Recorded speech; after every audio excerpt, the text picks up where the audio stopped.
आज की कहानी है दो क्लासमेट्स की जो एक दूसरे को बिल्कुल पसंद नहीं करते थे, लेकिन हालातों ने उन्हें एक ऐसी जगह पर ला के रख दिया जहाँ पर सरवाइव करना भी बहुत मुश्किल था और वो महीनों तक एक आइलैंड पर एक दूसरे के साथ फंसे रहे। उसके बाद वो उस आइलैंड पर कैसे सरवाइव करते हैं और एक दूसरे के साथ किया कांड करते हैं, देखेंगे हम आज की इस पूरी कहानी में। सो हेलो दोस्तों, मेरा नाम है इशिता और आज की कहानी शुरू होती है हमें एमा नाम की एक खूबसूरत लड़की को दिखाते हुए, जो सुबह जल्दी उठकर अपने स्कूल जाने के लिए तैयार होती है।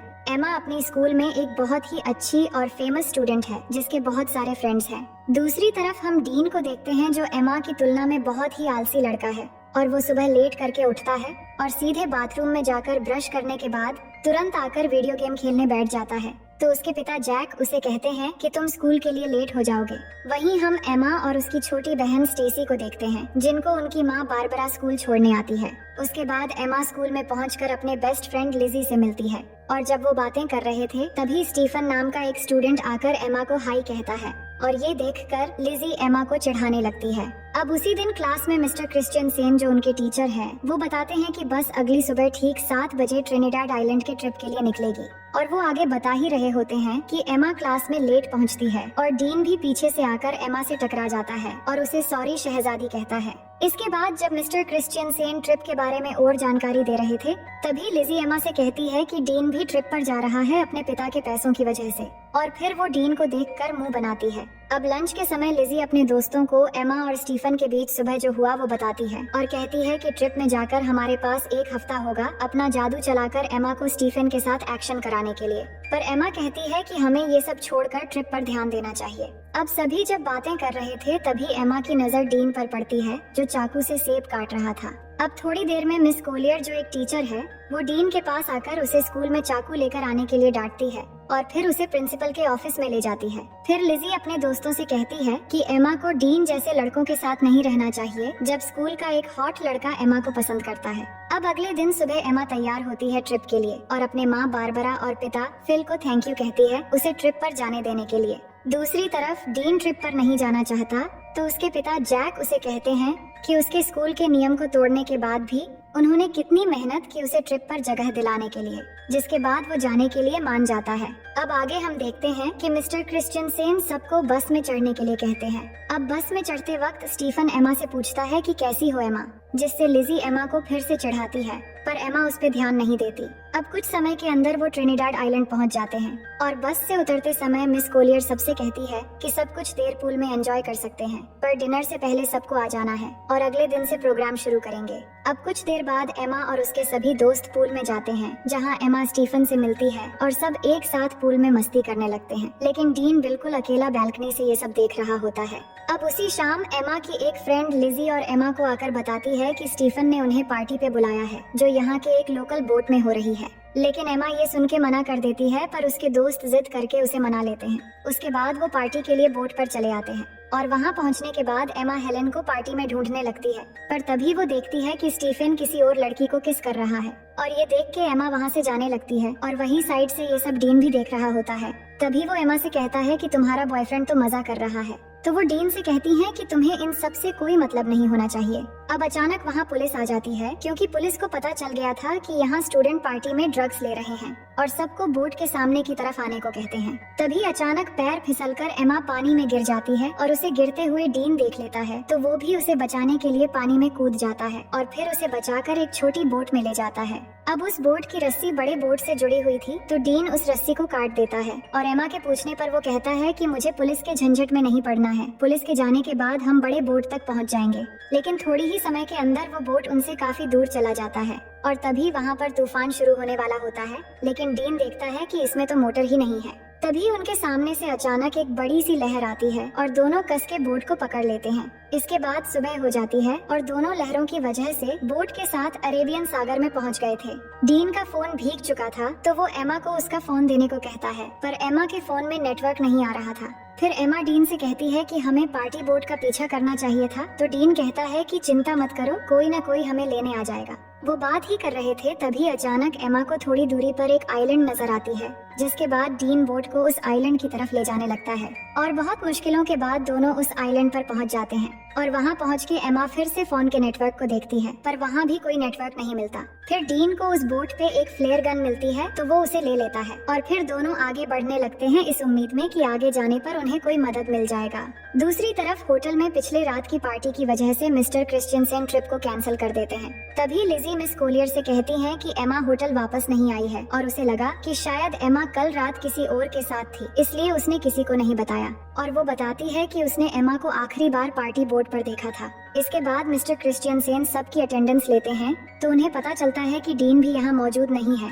अब इससे इनको पता चल जाता है कि डीन और एमा दोनों ग्रुप से मिसिंग हैं। उसके बाद पुलिस आकर एमा के दोस्तों से पूछताछ करते हैं, तो मिस कोलियर पुलिस से पूछती है कि क्या उन्हें ढूंढने का कोई तरीका है। तो पुलिस कहते हैं कि ऐसे केस अक्सर होते रहते हैं, शायद वो खुद से ही वापस आ जाए, लेकिन अगर वो समुद्र में कहीं फंस गए हो तो दोनों को ढूंढना थोड़ा मुश्किल हो सकता है। और ये बात जब डीन के पिता को पता लगता है कि उनका बेटा खो गया है, तो ये सुनकर वो तुरंत स्कूल जाते हैं और वहाँ एमा की माँ बारबरा से मिलते हैं। और उसी समय फिल भी वहाँ आ जाता है और यहाँ सब परेशान होकर प्रिंसिपल से दोनों बच्चों के खोने के बारे में पूछने लगते हैं, पर प्रिंसिपल ठीक से कोई जवाब नहीं दे पाते, जिसके बाद वो तीनों वहाँ से चले जाते हैं। वहीं एमा और डीन आगे बढ़ रहे थे और कुछ दूर चलने के बाद उन्हें जंगल के अंदर एक खूबसूरत वाटरफॉल दिखाई देता है। डीन को ये बहुत अच्छा लगता है, तो वो एमा को उसका एक तस्वीर लेने के लिए कहता है, पर एमा उसे मना कर देती है। वो कहती है कि हम यहाँ फंसे हुए हैं और तुम्हें यहाँ अच्छा लग रहा है। मुझे इस ट्रिप में प्रोजेक्ट के लिए अच्छे मार्क चाहिए थे। मुझे आगे प्रिंसटन यूनिवर्सिटी में पढ़ना है। अगर हम जल्द से जल्द यहाँ से नहीं निकल पाए तो सब बर्बाद हो जाएगा।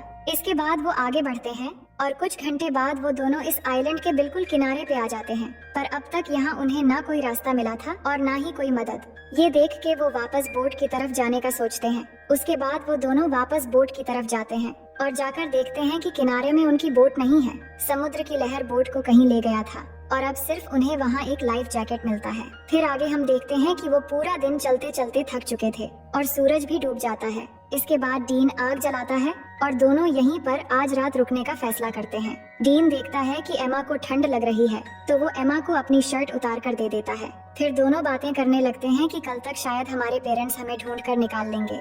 अब आगे हम देखते हैं कि सुबह हो जाती है और डीन जागकर देखता है कि एमा यहाँ नहीं है, तो वो उसे ढूंढते हुए जाकर देखता है कि एमा समुद्र के किनारे पर SOS लिख रही है। तो वो पूछता है कि तुम क्या कर रही हो, तो वो कहती है जान बचाने की कोशिश कर रही हूँ और हमें पीने के लिए पानी ढूंढना होगा। उसके बाद डीन स्विमिंग करने चला जाता है और एमा उसे देखने लगती है। दूसरी तरफ होटल में मिस्टर क्रिश्चियनसेन एमा और डीन के बारे में उनके पेरेंट्स को बताते हैं कि पुलिस उन्हें ढूंढ रहे हैं और पुलिस को एक छोटी बोट मिली है जिस पर शायद वो दोनों थे। फिर जैक कहते हैं कि अगर पुलिस कुछ कर नहीं पा रही है तो हम किसी प्राइवेट रेस्क्यू टीम को काम पर लगा सकते हैं, पर मिस्टर क्रिश्चियनसेन कहते हैं कि पुलिस अपना काम अच्छे से कर रही है और वो जल्द से जल्द बच्चों को ढूंढ निकाल लेंगे। वहीं हम देखते हैं कि एमा पीने के लिए पानी ले रही है, तभी उसे अजीब सा कुछ महसूस होने लगता है। उसे लग रहा होता है कि उसके आसपास कोई है और उसे देख रहा है, तो वो घबराकर वहाँ से चली आती है। इसके बाद दोनों मिलकर धूप से बचने के लिए पत्तों से एक छोटी सी झोपड़ी तैयार करते हैं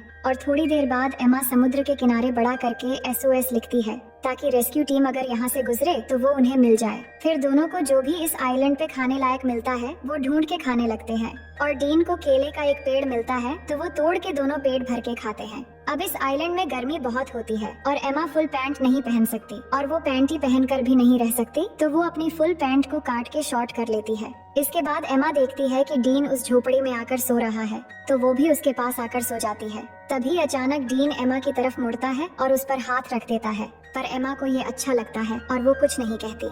फिर अगले दिन जब एमा वाटरफॉल में नहा रही होती है, तब डीन आकर उससे सनस्क्रीन मांगता है, तो एमा डीन को कहती है कि मैं यहाँ नहा रही हूँ, तुम दूसरी तरफ जाओ।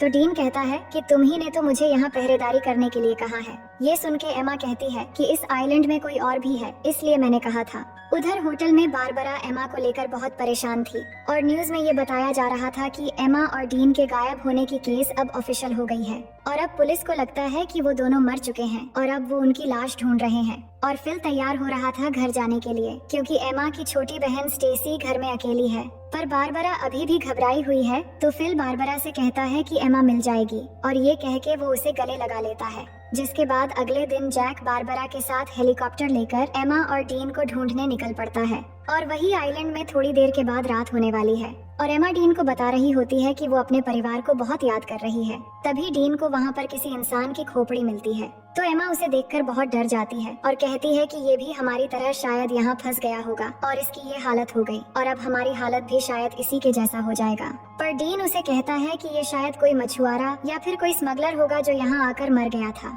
लेकिन हमारे पीछे हमारे पेरेंट्स हैं और हम यहाँ अकेले नहीं हैं। और उसे विश्वास दिलाता है कि अगर हम एक दूसरे के साथ ऐसे ही देते रहेंगे तो हम यहाँ कभी नहीं मरेंगे और एक दिन हम जरूर घर वापस जाएंगे। और ये कहने के बाद वो एमा को किस करने लगता है। एमा पहली बार किसी को किस कर रही थी और उसे अच्छा भी लग रहा था और अब रात भी हो गई थी। फिर क्या होना था, डीन सारी हदें तोड़ देता है और आइलैंड में एक तूफान आता है और इस तूफान को एमा पहली बार एंजॉय करके बहुत खुश थी। फिर सुबह होने के बाद एमा जागकर देखती है कि डीन यहाँ नहीं है, तो वो डीन को पुकारने लगती है पर वो उसे नहीं मिल रहा था। तो एमा बहुत घबरा जाती है और उसे ढूंढने के लिए जंगल में चली जाती है और थोड़ी दूर आगे जाकर वो देखती है कि डीन एक गड्ढा खोद रहा है। तो एमा को समझ नहीं आ रहा था कि डीन ये क्यों कर रहा है। तभी अचानक एमा गिर जाती है और उसे घुटने पर चोट लग जाती है, जिसके बाद डीन तुरंत उसकी चोट को ठीक करने लगता है और उसे कहता है कि तुम्हें कुछ नहीं होगा। फिर वो दोनों वाटरफॉल में नहाने लगते हैं और यहाँ डीन एमा को बताता है कि उसकी माँ एक कार एक्सीडेंट में मर गई थी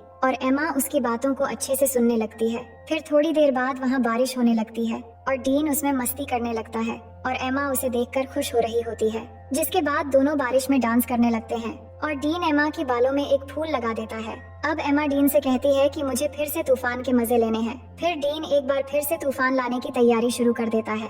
वहीं अब न्यूज में बताया जाता है कि एमा और डीन के लापता होने की 1 महीना गुजर चुका है और पुलिस को लगता है वो अब जिंदा नहीं रहे, इसलिए पुलिस ने उन्हें ऑफिशियली ढूंढना बंद कर दिया है। पर एमा के दोस्त को अभी भी लग रहा है कि एमा और डीन अभी भी जिंदा है और बारबरा को भी वैसा ही लगता है और वो जैक के साथ हेलीकॉप्टर लेके अपनी बेटी एमा को ढूंढने फिर से चली जाती है और उन दोनों को अच्छे से ढूंढने के लिए सबको पर्ची बांट रहे होते हैं, जिन पे एमा और डीन के बारे में जानकारी दी हुई थी। ये सब कुछ करने के बाद जैक बारबरा से कहता है कि उन्होंने सब करके देख लिया पर फिर भी एमा और डीन नहीं मिल रहे हैं, अब शायद घर वापस लौट जाना चाहिए। ये सुनकर बारबरा उदास हो जाती है और घर चली जाती है। दूसरी तरफ डीन एमा को हरी रोशनी के बारे में बता रहा होता है, जिसके बारे में उसकी माँ ने उसे बताया था और वो बताता है कि वो रोशनी सूरज के डूबते समय दिखती है, पर डीन ने उस रोशनी को आज तक कभी नहीं देखा है। अब यहाँ उन्हें कुछ और हफ्ते बीत जाते हैं और दोनों आइलैंड के खूबसूरत एनवायरनमेंट के मजे लेने लगते हैं। वो समुद्र में नहाते हैं और बहुत मजे करते हैं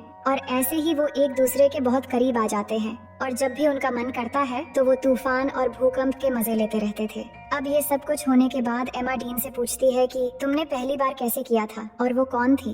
तो डीन बताता है कि जब मैं स्कूल में था तब मेरा एक दोस्त थी जो मुझसे उम्र में बड़ी थी। अब डीन जानता था कि एमा की ये सब कुछ पहली बार थी, तो वो पूछता है तुम्हें कैसा लगा। तो वो बताती है कि अच्छा था, लेकिन तूफान की वजह से गलत जगहों पर रेत चली गई। इसके बाद एमा कहती है कि मुझे और एक्सपीरियंस करनी है, तो डीन कहता है कि ठीक है। अब आगे हम देखते हैं कि दोनों जंगल में जाते हैं कुछ फल लाने के लिए और डीन थोड़ी आगे जाकर फल तोड़ने लगता है। तभी अचानक उन्हें एक प्लेन की आवाज सुनाई देती है, तो दोनों खुली जगह की तरफ भागने लगते हैं और डीन जल्दी से आकर उस प्लेन को सिग्नल देने के लिए एमा की बैग में फ्लेयर गन ढूंढने लगता है, पर उसे वो नहीं मिलती। लेकिन तब तक वो प्लेन उनसे बहुत दूर चली जाती है। फिर एमा फिर से उस फ्लेयर गन को ढूंढने लगती है, पर उसे भी नहीं मिलती। तो एमा को लगता है कि उस आइलैंड पर कोई और भी है जो उनके चीजें चुरा रहा है। फिर आगे हम देखते हैं कि कुछ दिन और बीत गए हैं, पर उनके ऊपर से अब तक सिर्फ एक ही प्लेन गुजरा है और कोई भी उन्हें बचाने नहीं आया है। दोनों झोपड़ी में बैठ के बात करने लगते हैं कि उन्हें अब घर वापस जाने की उम्मीद छोड़ देनी चाहिए और यहाँ जंगल में पूरी तरह एक दूसरे के साथ बिताने का फैसला कर लेना चाहिए। तभी अचानक डीन को किसी जानवर की आवाज आती है, तो डीन जंगल में जाता है उस जानवर को ढूंढने के लिए। तो एमा को डीन की चिंता होने लगती है, तो वो भी उसके पीछे चली जाती है और वही डीन जैसे ही थोड़ा आगे जाकर देखता है तो वहाँ एक ब्लैक पैंथर होता है, जिसे देखते ही वो भागने लगता है और भागते भागते काफी दूर जाने के बाद वो अचानक जमीन पे गिर जाता है। और एमा भागती हुई जब डीन के पास पहुँचती है तो वो देखती है कि डीन के पास खून से लथपथ एक चाकू है और उसने एक ब्लैक पैंथर को मार दिया है। फिर आगे हम देखते हैं कि एमा और डीन के सभी दोस्त और पेरेंट्स उनके बिना ही अपनी जिंदगी की शुरुआत कर लेते हैं और यहाँ एमा और डीन ने भी आइलैंड पर जीना सीख लिया है और इधर ही अपनी जिंदगी गुजारने का फैसला कर लिया है, क्योंकि उन्हें जो उम्मीद थी कि उन्हें कोई बचाने आएगा वो भी अब खत्म हो चुकी थी। उन्होंने शिकार करना भी सीख लिया है और यहाँ पर झोपड़ी बनाकर रहते हैं और सभी उम्मीदें छोड़कर खुशी से एक दूसरे के साथ देते हुए दिन गुजारने लगते हैं। फिर एक दिन एमा उल्टियाँ करने लगती है तो डीन ये देखकर उसे पूछता है कि क्या तुम प्रेग्नेंट हो? तो एमा कहती है कि नहीं, उल्टियाँ बस ऐसे ही हो गई हैं। इसके बाद एमा अच्छा महसूस करने के लिए डीन के साथ लेट जाती है, पर जब वो दोनों बात कर रहे होते हैं तभी एमा की खोई हुई चीजें ऊपर से गिरने लगती है और जब वो दोनों ऊपर देखते हैं तो वहाँ पेड़ पर एक बंदर होता है जो उनके सामान फेंक रहा होता है और वो देखते हैं कि बंदर के हाथ में वो फ्लेयर गन भी है जो डीन को उस दिन नहीं मिला था। तो उस बंदर को एमा एक केला दिखाती है तो वो गन नीचे फेंक देता है, जिसके बाद उन्हें ऊपर से एक हेलीकॉप्टर की आवाज आती है तो वो भागते हुए खुली जगह पर आते हैं और एमा गन लोड करके फायर करती है तो वो हेलीकॉप्टर वाले उन्हें देख लेते हैं, जिसके बाद वहाँ से उन्हें रेस्क्यू कर लिया जाता है और अब फाइनली दोनों 3 महीने के बाद वापस आ जाते हैं और एयरपोर्ट पे एमा और डीन के दोस्त और पेरेंट्स उनसे मिलकर बहुत खुश हो जाते हैं, जिसके बाद दोनों के पेरेंट्स उन्हें अपने अपने घर लेकर चले जाते हैं। अब घर आने के बाद डीन उसी रात को एमा से मिलने जाता है और वो बात करते हैं कि घर वापस आकर कितना अजीब लग रहा है और यहाँ डीन एमा को किस करने वाला होता है, पर एमा नहीं करती और कहती है कि हर 10 मिनट में उसके पेरेंट्स उससे मिलने आ रहे हैं, अब शायद तुम्हें यहाँ से चले जाना चाहिए और कहती हैं कि हमारे आने की खुशी में मेरे पेरेंट्स ने एक पार्टी रखी है तो तुम्हें भी आना है। फिर अगले दिन पार्टी पे सब जमा होते हैं और एमा के पेरेंट्स सबको कुछ कहने लगते हैं उनके बच्चों के वापस आने पे। इसके बाद स्टेसी डीन से पूछती है कि तुम सबके साथ क्यों नहीं हो? तो डीन कहता है कि मुझे सबसे घुलना मिलना अच्छा नहीं लगता। इसके बाद डीन एमा को उसके साथ आने के लिए इशारा करता है पर एमा नहीं आती और उसे अनदेखा कर देती है और ये देखकर डीन पार्टी से चला जाता है। इसके बाद सभी चीजें पहले की तरह हो जाती हैं और एमा आइलैंड से वापस आने पर वो बहुत फेमस हो जाती है, पर डीन अभी भी अकेला ही रहता है और जब भी एमा और डीन एक दूसरे के पास से गुजरते हैं तो वो बस एक दूसरे की तरफ ही देखते हैं। फिर कुछ दिन बाद एमा डीन को कॉल करती है पर डीन कॉल नहीं उठाता। उसके बाद हम देखते हैं कि एमा के रूम में स्टेसी जाती है और उसे कहती है कि तुम्हारे लापता हो जाने के बाद हमने तुम्हें बहुत मिस किया और मॉम डैड भी बहुत परेशान थे। हमने तो सोच लिया था कि शायद हमने तुम्हें बिल्कुल खो दिया है, लेकिन आज हम सब अच्छे से एक साथ हैं और बहुत खुश हैं। फिर एमा स्टेसी से कहती है कि तुम मेरी बहुत अच्छी बहन हो और फिर वो दोनों एक साथ प्रॉम पार्टी में जाने का डिसाइड करते हैं। दूसरी ओर हम डीन को देखते हैं जो अपनी माँ के कब्र पर जाता है और अपनी माँ को मिस करते हुए बहुत रोता है। अब प्रॉम पार्टी की रात डीन टीवी देख रहा होता है तो उसके पिता उसे पूछते हैं कि क्या पार्टी में तुम मेरे कोट पहनकर जाना चाहोगे? दूसरी तरफ एमा पार्टी में अपनी बहन के साथ पहुंच गई थी, जिसके बाद लिजी उसके पास आती है और एमा को एक सरप्राइज देने के लिए आगे ले जाने लगती है और तभी एमा देखती है कि बाहर बारिश में डीन कोट पहन के खड़ा है और एमा का इंतजार कर रहा है। ये देखकर एमा आइलैंड की वो सब कुछ याद करने लगती है। इसके बाद पार्टी से बाहर आकर एमा डीन के पास जाती है और यहाँ दोनों बहुत खुश होते हैं और किस करने लगते हैं और इसी सीन के साथ ये कहानी यहीं पर खत्म हो जाती है। दोस्तों YouTube पर 10 मिलियन व्यूज़ और 4000 वॉच आवर का मामला ही ख़त्म हो गया। YouTube ने न्यू फ्यूचर लॉन्च कर दिया जिसकी वजह से आप इजीली ग्रो कर सकते हैं अपना चैनल। अगर आपने ये वीडियो नहीं देखी तो कुछ भी नहीं देखा, वीडियो को एंड तक वॉच करें और चैनल को ज़रूर सब्सक्राइब करें आर्य टेक्नो इन्फो को। वालेकुम दोस्तों, आज की वीडियो में हम बात करने वाले हैं कि हम YouTube पर 10 मिलियन व्यूज़ और 400,000 वॉच टाइम और 1000 सब्सक्राइबर को कैसे कंप्लीट कर सकते हैं। तो दोस्तों, आपको इसकी टेंशन लेने की कोई ज़रूरत नहीं। आज के बाद YouTube ने एक न्यू फीचर लॉन्च कर दिया है। कौन सा फीचर लॉन्च किया है और कैसे वर्किंग करेगा, आज मैं आपको इस वीडियो में बताऊंगा। सबसे पहले आपने मेरे चैनल को सब्सक्राइब कर लेना है आर्य टेक्नो इन्फो को, और इसके बाद आपने अपनी इस फीचर के बारे में मैं आपको बताऊंगा और आपने मेरी ऑल वीडियोस को वॉच कर लेना है। तो हम सबसे पहले चलते हैं उस फीचर के बारे में। तो आपने अपनी यूट्यूब स्टूडियो पर चला जाना है और सबसे पहले उसको आपने ओपन कर लेना है। ओपन करने के बाद आपने दोस्तों उसको ओपन कर लेना। ओपन करते साथ ही आपने अपनी शॉर्ट्स और लॉन्ग वीडियोस के एडिट पर क्लिक करना है। जैसे ही आप एडिट पर क्लिक करेंगे तो आपको एक नीचे ऑप्शन नज़र आएगा, आप इस तरफ देख सकते हैं, एक नीचे ऑप्शन नज़र आएगा इनवाइट अ कोलैबोरेटर।